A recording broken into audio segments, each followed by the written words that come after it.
말씀은 우리 예수님을 기다리는 사람이라는 제목으로 함께 말씀을 나누도록 하겠습니다. 예수님을 기다리는 사람.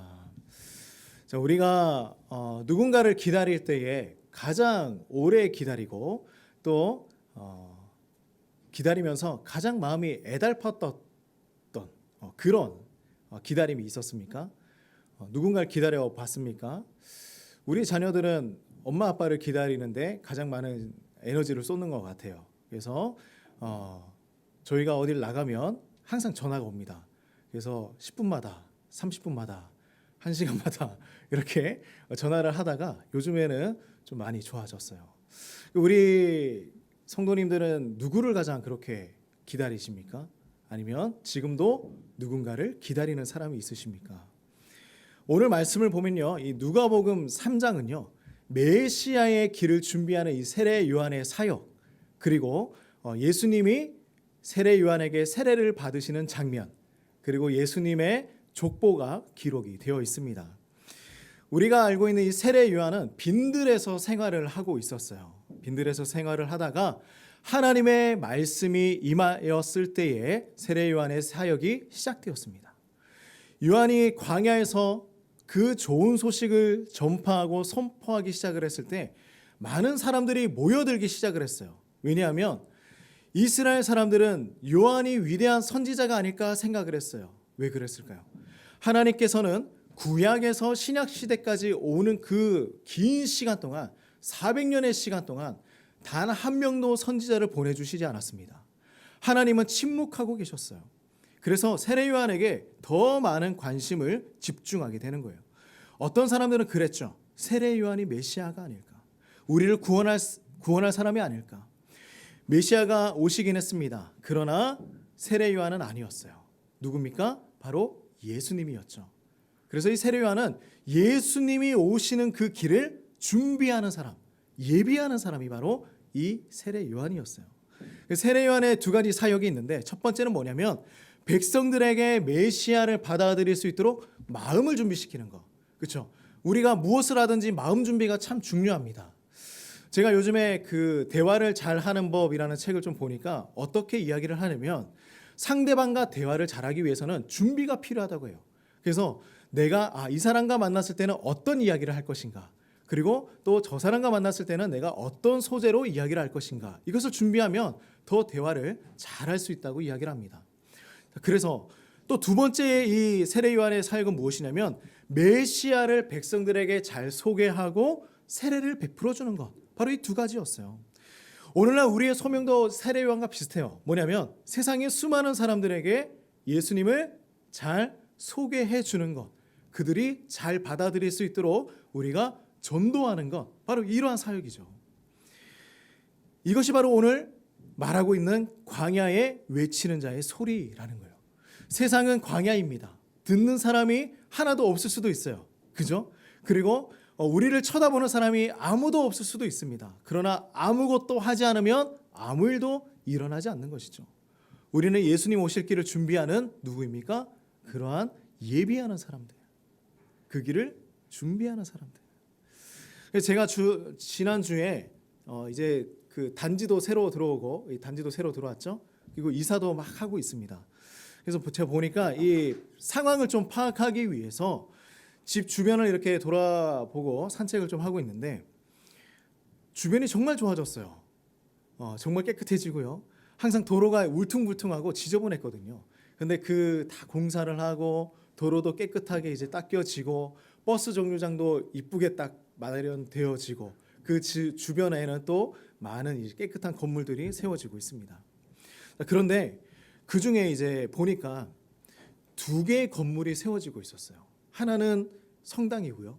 또 하나는 정체를 알 수 없는 건물입니다.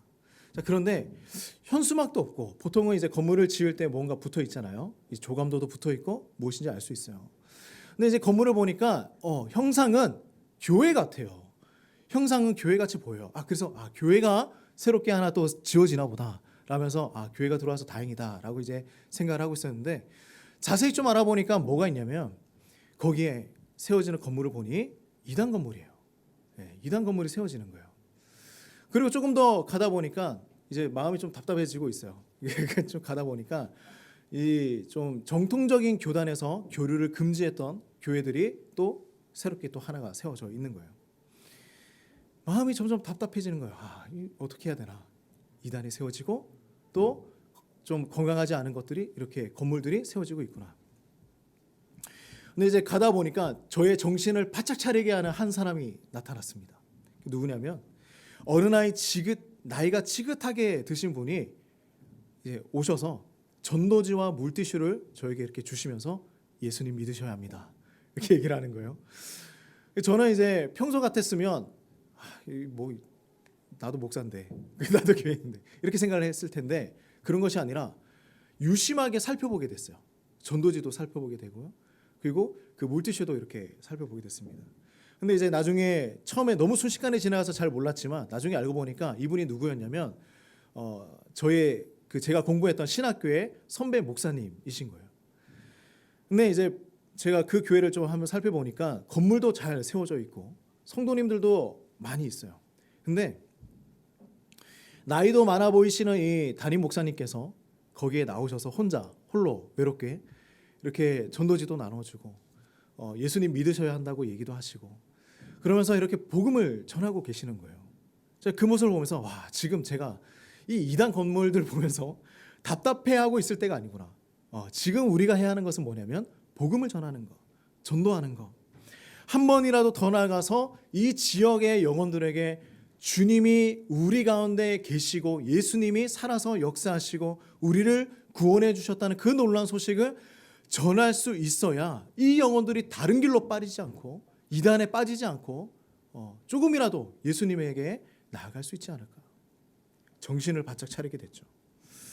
이게 바로 우리에게 맡겨주신 소명이 아닐까라는 생각을 하게 됩니다. 아직도 여전히 예수님의 메시지를 들어야 하는 사람들을 위해서 우리는요 긴박한 마음을 가지고 살아가야 하는 거예요. 긴박한 마음이 있어야 하는 것입니다. 세례 요한이 그런 마음이지 않았을까요? 예수님이 오셨어요. 눈앞에 오셨는데 그들이 예수님을 받아들여야 하는데 복음을 받아들여야 하는데 이들이 자꾸 다른 길로 가고 있는 거예요. 긴박한 마음이 있었다. 우리는 예수님 오시기를 준비하는 사람들입니다. 예수님은 세례 요한의 세례를 받으시고 예수님의 본격적인 사역을 시작하셨어요. 그리고 세례 요한의 이야기는 여기에서 끝이 납니다. 뭔가 이상하지 않으십니까? 이렇게 위대한 사역을 감당하는 사람이었는데요. 세례 요한의 이야기가 여기에서 끝이에요. 더 이상 나오지 않아요. 정말 이 성경의 기록에서도 세례 요한의 사역은 오실 길을 예비하는 것 이거 하나밖에 없었어요. 그가 하는 것 예수님 오실 길을 예비하는 것, 준비하는 것. 참으로 그의 모든 인생이 예수님만을 위해서 살아갔던 그 삶이었다는 것을 우리는 볼 수가 있죠. 자, 우리 다시 본문으로 한번 돌아와 봅시다. 우리 1절과 2절 말씀을 보니 하나님의 말씀이 요한에게 언제 임했는지 말씀을 하고 있어요. 자, 우리 힘을 내서 1절과 2절 말씀을 읽겠습니다. 자, 시작. 디베료 황제가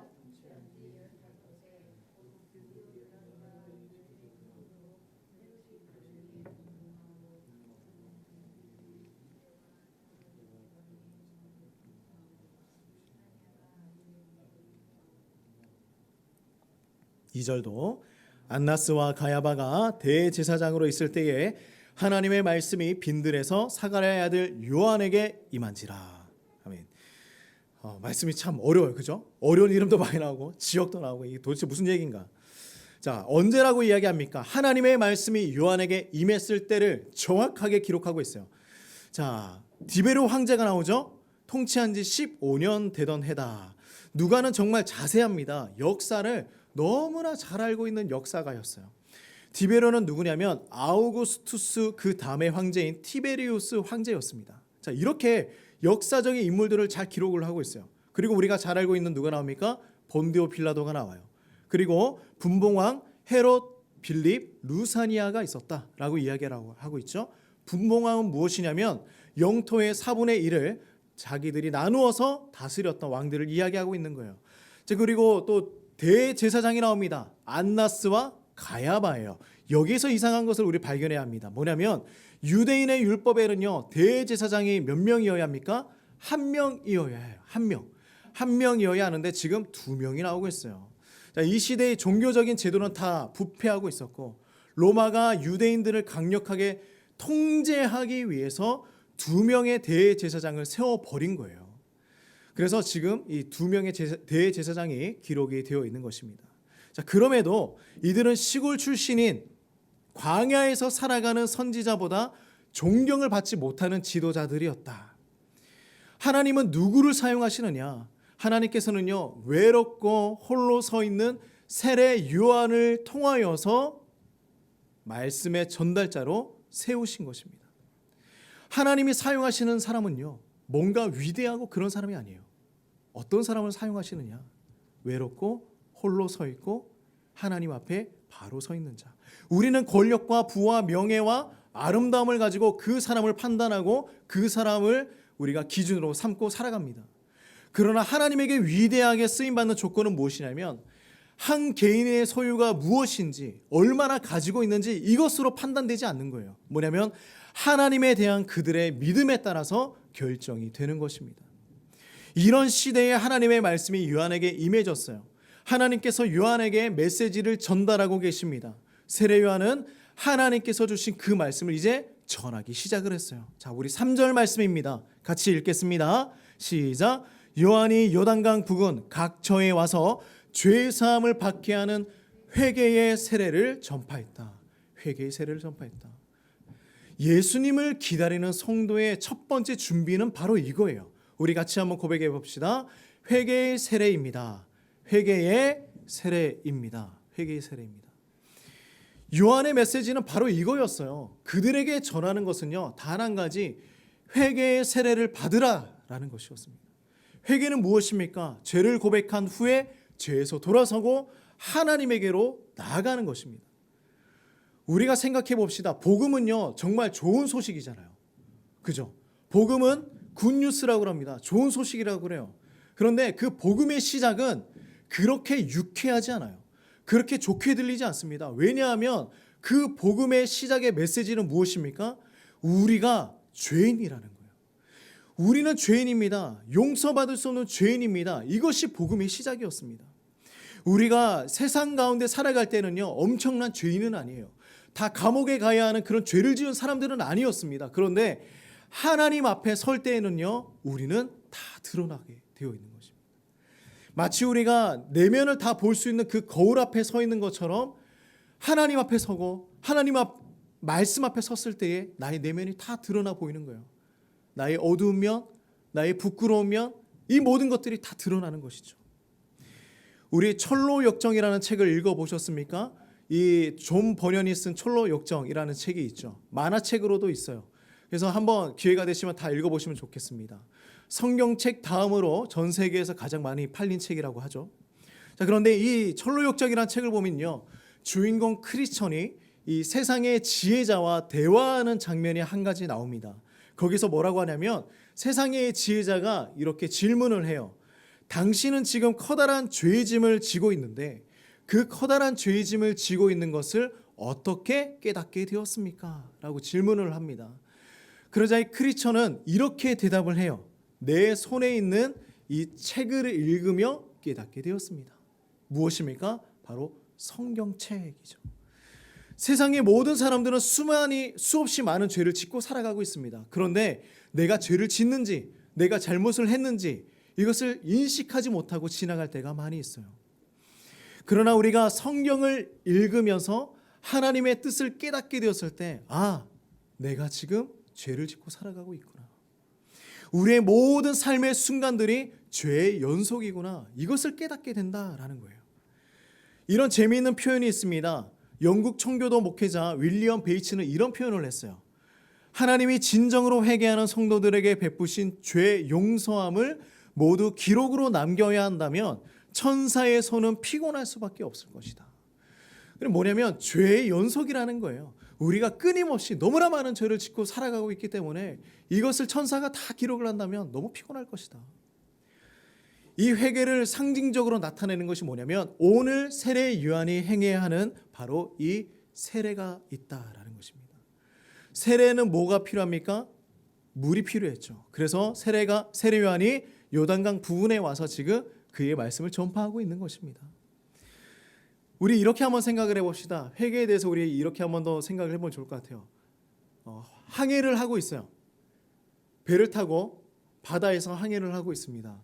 근데 선장이 이렇게 지켜보니까 이 키를 잡고 있는 이 항해사가 잘못된 길을 가고 있는 거예요. 조금만 더 앞으로 가면 암초가 있어요. 직진해서 가면 부딪히기 바로 직전입니다.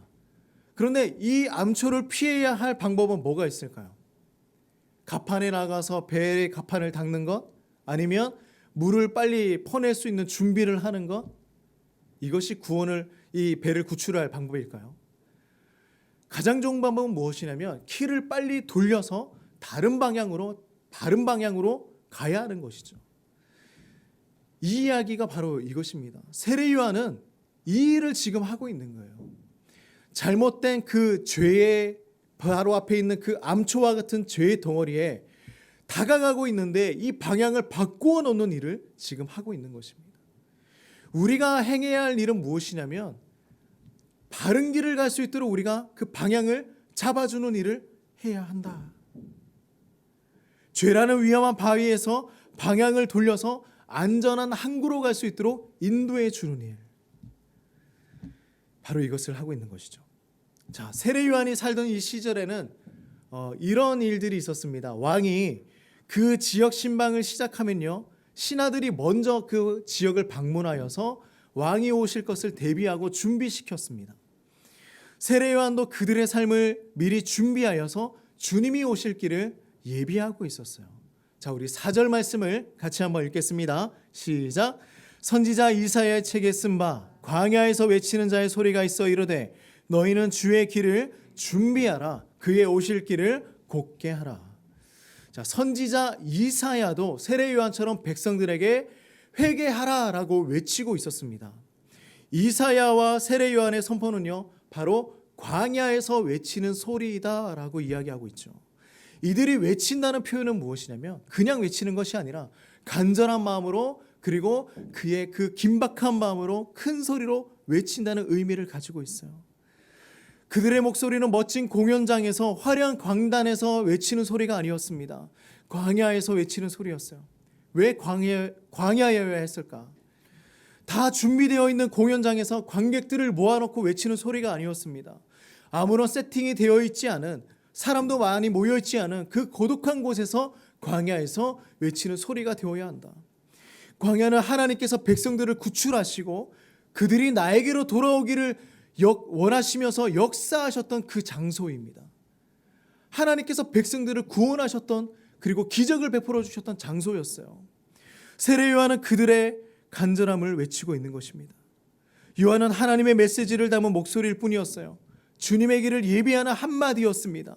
어떻게 예비한다고 합니까? 예수님을 나의 마음에 받아들여야 한다. 마음의 준비를 시켜야 한다. 예수님을 마음에 받아들일 준비를 하고 있어야 한다. 어떤 마음으로 받아들여야 할까? 자, 두 번째입니다.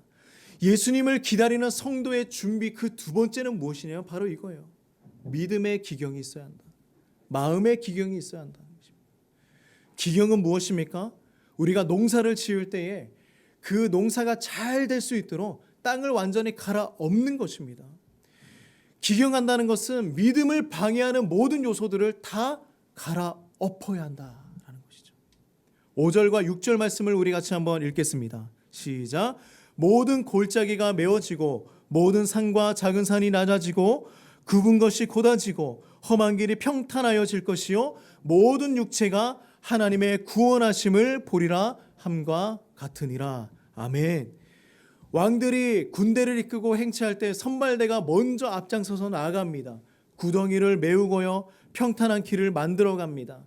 세례 요한은 지금 이 길을 감당하고 있는 거예요. 그러므로 우리는 다음과 같이 예수님을 내 마음에 모셔야 할 준비를 해야 합니다. 어떻게요? 골짜기가 메워지고 산들이 낮아지고 굽은 길이 곧아지고 험한 길은 평탄하게 하는 그러한 놀라운 일들을 내 안에서 행해야 한다는 것입니다. 다시 말하면 이 길을 내기 위해서 나의 그 모든 것들을 갈아엎어야 한다는 거예요. 대공사가 일어나야 한다는 것입니다. 내 안에 불신앙은 있지 않은가? 내 안에 하나님의 말씀보다 나의 의가 더 앞장서 있지는 않은가? 내 안에 의심의 재단이 쌓아가고 있지는 않은가? 내 안에 주님 이외에 다른 우상이 세워져 있지는 않은가? 이러한 내 안에 만들어진 험한 길을 회개를 통하여서 고다지게 만들어 나가야 한다는 것입니다. 기경이 일어나야 한다는 거예요. 믿음을 방해하는 것들을 다 버려내야 한다는 것입니다. 우리는 예수님을 만날 준비가 되어 있습니까? 내 안에 험한 길을, 그리고 골짜기가 높고 낮은 산들이 평탄해져 가고 있습니까? 예수님께서 나에게 직진하여 오실 그 길이 마련되어 있습니까? 아니면 예수님께서 너무나 힘들게 굽이치는 그 길을 이렇게 헤치고 나에게 오셔야 하는 것입니까? 이것과 똑같이 그럼에도 다른 마음을 품은 사람들이 그곳에도 있었다. 예수님을 마음을 받아들이는 사람이 있었지만 다른 마음을 품은 사람들도 그곳에 있었다. 자, 우리 7절 말씀을 같이 한번 읽겠습니다. 자, 시작. 요한이 세례받으러 나오는 무리에게 이르되 독사의 자식들아 누가 너희에게 일러 장차올 진노를 피하라 하더냐. 저는 이 부분을 읽을 때마다 약간 좀 민망해요. 이렇게 강하게 얘기할 필요가 있는가? 독사의 자식들아, 마치 욕을 하는 것처럼 그렇게 얘기하는 거예요. 세례 요한의 선포는요, 이스라엘에게 주시는 그 400년 만에 하나님의 말씀이었습니다. 수많은 사람들이 그 메시지를 듣기 위해서 이곳에 모였어요. 세례도 받았습니다. 그러나 그들 중에는요, 다른 마음을 품은 사람들도 그곳에 분명히 있더라. 마태복음에서는 그들을 누구라고 얘기하고 있냐면 바리새인과 사두개인들이다 라고 이야기를 하고 있어요. 세례 요한은 이들을 향하여 뭐라고 합니까? 독사의 자식들아. 강하게 제가 표현할 수 없어서 이렇게 작게 얘기합니다. 그리고 누가 너희에게 알려주어서 장차 올 진노를 피하랴 라고 이야기를 했습니까? 자, 유대인들의 가장 큰 잘못은 무엇이었냐면 바로 이거였어요. 뭐냐면 고질병처럼 하나 있는 게 우리는 하나님에게 선택받은 백성이다라는 거예요. 선민 사상이 있었어요. 하나님의 진노가 우리에게는 안 올 것이다 라고 생각하고 있는 거예요. 이방인들에게만 하나님의 진노가 임할 것이다. 그런데 이들에게 요한은 솔직하게 얘기합니다. 그 누구도 예외는 없다. 너희가 하나님의 보내신 그 메시아 예수님을 믿지 않으면 너희도 똑같이 당할 것이다. 그러므로 이렇게 이어서 얘기합니다. 우리 8절 말씀을 읽겠습니다. 시작. 그러므로 회개에 합당한 열매를 맺고 속으로 아브라함이 우리 조상이라 말하지 말라. 내가 너희에게 이르노니 하나님이 능히 이 돌들로도 아브라함의 자손이 되게 하시리라. 아브라함의 후손이라고 해서 그들이 구원받을 수 없다라는 거예요. 믿는 대상이 분명합니다. 누구를 믿어야 합니까? 예수님을 믿어야 합니다. 예수님이 우리의 구원자임을 분명하게 알아야 하는 것입니다. 그분을 믿어야 하는 거예요. 단순히 우리가 아브라함의 후손이니까 당연히 구원받을 것이야, 이것이 아닙니다. 종교는 상속이 가능하지만요, 구원은 상속이 되지 않습니다. 그렇지 않습니까? 하나님과 나와의 1대1의 관계가 이어져야 하는 거예요. 이루어져야 합니다. 하나님과 나, 하나님과 나의 딸, 하나님과 나의 자녀, 개인적으로 하나님을 만나야 하는 거예요. 우리가 대신 만나줄 수가 없는 것입니다. 개인적인 회개가 이루어져야 합니다. 개인적인 만남이 이루어져야 하는 것입니다. 다른 사람이 나를 대신하여서 회개해 줄 수 없고요, 다른 사람이 나를 대신하여서 믿음을 가질 수가 없는 것입니다. 믿음은요, 내가 하나님에게 갖는 것이고요, 회개는요, 내가 하나님에게 하는 것입니다. 회개에 합당한 열매를 맺어야 한다라고 이야기하고 있죠. 믿음이 있어야 한다. 다시 말하면 진정한 회개가 있다면 그 다음에 진정한 삶의 변화도 따라오게 되어 있다. 이런 열매가 없다면 어떻게 되는 것일까? 9절 말씀입니다. 읽어볼까요? 자, 시작. 이미 도끼가 나무 뿌리에 놓였으니 좋은 열매 맺지 아니한 나무마다 어떻게 됩니까? 찍혀서 불에 던져질 것이다. 구원받지 못한다라는 거예요. 좋은 열매가 없다면 불에 던져질 것이다. 이런 세례 요한의 말에 그들은 궁금했는지 두려웠는지 이 무리는 질문하기 시작합니다. 바로 여기에 키포인트입니다. 뭐냐면 이들이 세례 요한의 메시지를 이제 듣고 나니까 마음의 변화가 일어나기 시작을 하는 거예요. 내가 지금 잘못하고 있는 것은 아닌가? 질문하기 시작합니다. 이렇게 질문하죠. 그러면 우리가 무엇을 하리까? 그죠? 그러면 우리가 무엇을 해야 합니까? 우리 친구들 재밌으라고 제가 재밌는 카카오 캐릭터도 넣었어요. 우리가 무엇을 해야 합니까? 세 번째입니다. 예수님을 기다리는 성도의 준비 세 번째는 이거예요. 같이 해봅시다. 삶의 변화. 삶의 변화입니다. 삶의 변화가 일어나야 합니다. 세례 요한은 이렇게 얘기합니다. 그들의 질문에 대답하죠. 옷이 두 벌이라면 옷 없는 자에게 나눠주고 먹을 것이 있는 자는 없는 자에게 나눠주고. 자, 이번에는 세리들이 물어봅니다. 부과된 세금 위에는 더 많이 받지 말아라. 난리가 났어요. 지금 여기저기서 질문하기 시작합니다. 무리들이 물어보고요. 세리들 물어봅니다. 이번엔 누가 물어보냐면 군인들이 물어보기 시작했어요. 이렇게 물어봅니다. 우리는 어떻게 해야 됩니까? 그들에게 얘기하죠. 남의 것을 강제로 뺏지 말고 이유 없이 다른 사람을 고소하지 말고 자신이 받은 급여를 만족하라. 여기에서는 좀 호불호가 있어요. 그죠? 내가 받은 급여를 만족하라고요. 그러나 여기서 얘기하는 것은 이것입니다. 새로운 삶은요, 추상적이지 않다라는 거예요. 추상적이지 않아요. 뜬구름 잡는 것이 아닙니다. 구체적으로 얘기하고 있어요. 우리가 무엇을 해야 하는지 분명하게 말해주고 있는 것입니다. 나누어주는 삶을 살아가야 한다.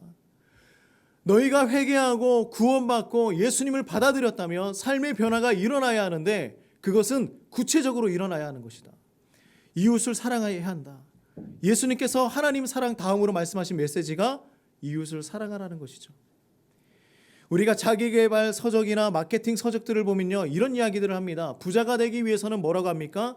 남의 주머니에 있는 돈을 꺼내게 만들어야 성공할 수 있다. 그죠?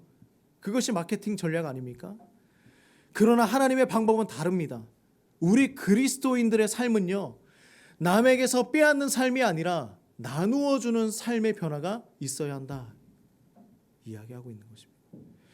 회개는 이처럼 삶으로 증명되는 거예요.